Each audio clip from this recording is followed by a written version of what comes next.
What's up everybody? Give me 5. This video is about me traveling to and compete in national karate competition and some of the things I learned from this tournament. Although 2020 is a tough year for many people, it is after all a special year, 2020, and it is coming to its end. So I thought I might as well do something special about this year. Things like compete in the national championship. And so I decided to enter the national championships 2 weeks before the date. It was a spontaneous decision. I didn't have much time to condition myself for it, but I thought it would be interesting to see what happens. To be fair, I entered in men's 35 to 45 years division, as I'm currently 42 years old, just to play safe. But this division wasn't organized this year, so I ended up in the men's open division fighting the young and mostly big and tall competitors. But what happens in the fight turned out to be quite interesting. Make sure you comment after the fight. I would love to see your thoughts. There are particular forms and ways you need to strike to meet the scoring criteria. Mine was a bit rusty. On the last day, I also won a gold medal in Kata, which surely made this trip extra special. I booked my flight to arrive the night before the competition, so I don't have to rush in the morning and worry about flight delay and so on. Karate competition generally run all day long. If you can schedule yourself enough time to get ready, but not spending too much time waiting in the event and tire yourself out, it will be good for you. I arrived at the stadium 3 hours before the fight was scheduled. As I entered, in front of me was Tatami 3, where the premier under 75 kilo already started. The only face I could recognize at the time was Barny, the undefeated champion. You may have seen his video in my channel before. He was competing, of course. As I walked in, I saw Barney's students for the first time. I was mesmerized by how well they could move and how fast they react. His students looked like Barney replicas. Like Barney, they dropped their guards very low. With low center of gravity, they could move swiftly on their feet and conveniently lunge forward with their lightning fast jabs or kicks by jumping for more explosive speed rather than taking steps. Without high guards, they rely on their exceptional footwork and body roll to avoid attacks.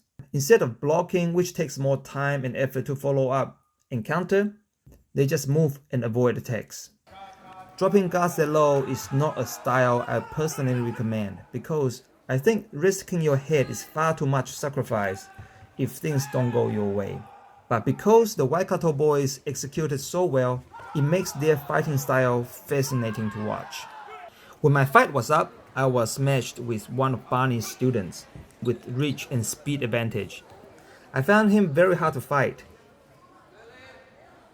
You will see my backhand is higher and my chin is lower than standard karate fighters. That's because I am more focused on protecting my head.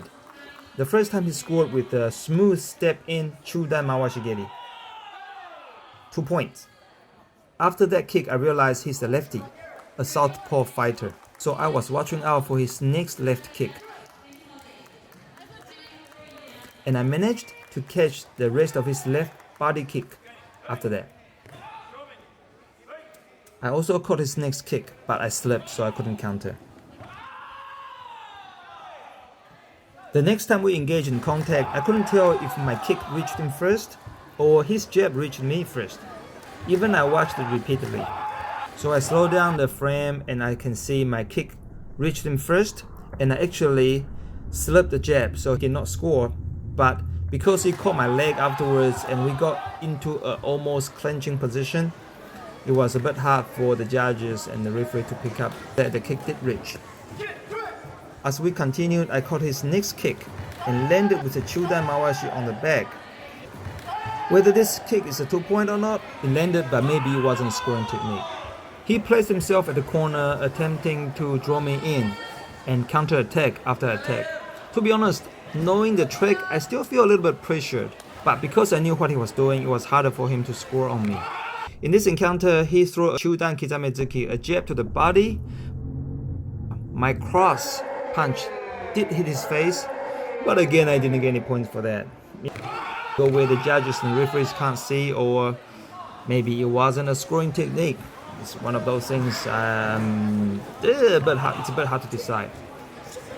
Then we go into a similar situation here. He tried to jab me. I pushed his jab down, so it was hitting my body. Cannot score, but my follow-up was a bit messy too. It was almost in a clinching position, so no scores were given.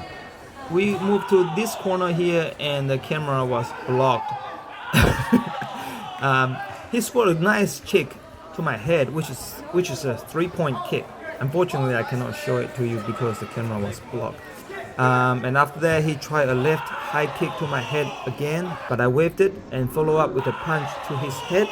Again, I did not get a score. I'm not sure. It's just one of those things that it obviously landed, but maybe it's not a technique people were looking for.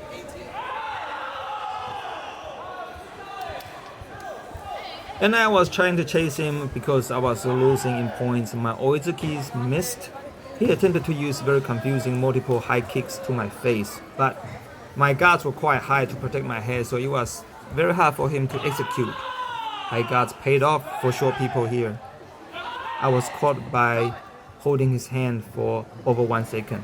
I got a warning for that.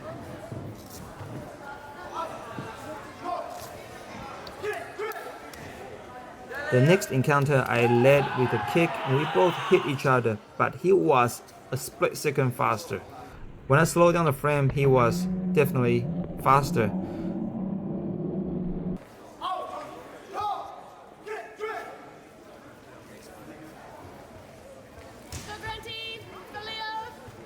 And my next punch could be a good punch, but I didn't stretch my arm far enough to make a proper head contact. No score. After that, he made a very smooth yakutsuki and scored on me.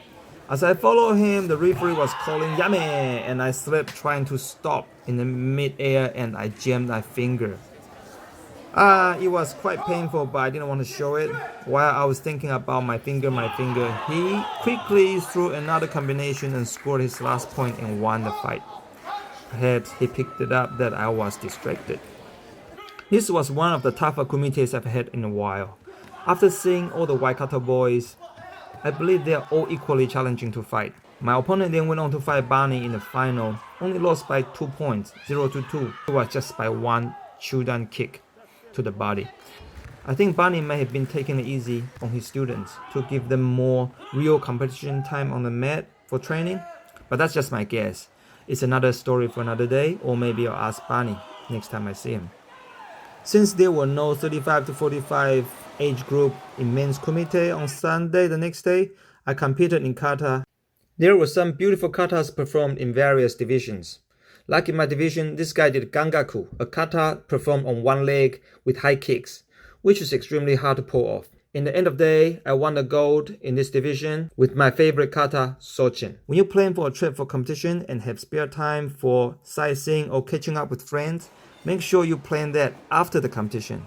The pressure of the competition may ruin your fun if you try to do it beforehand. But after the competition, all the fun and celebration time is yours. Thank you for watching, guys. Make sure you subscribe if you haven't already. Until next time, train hard, train smart, train safe. See you later.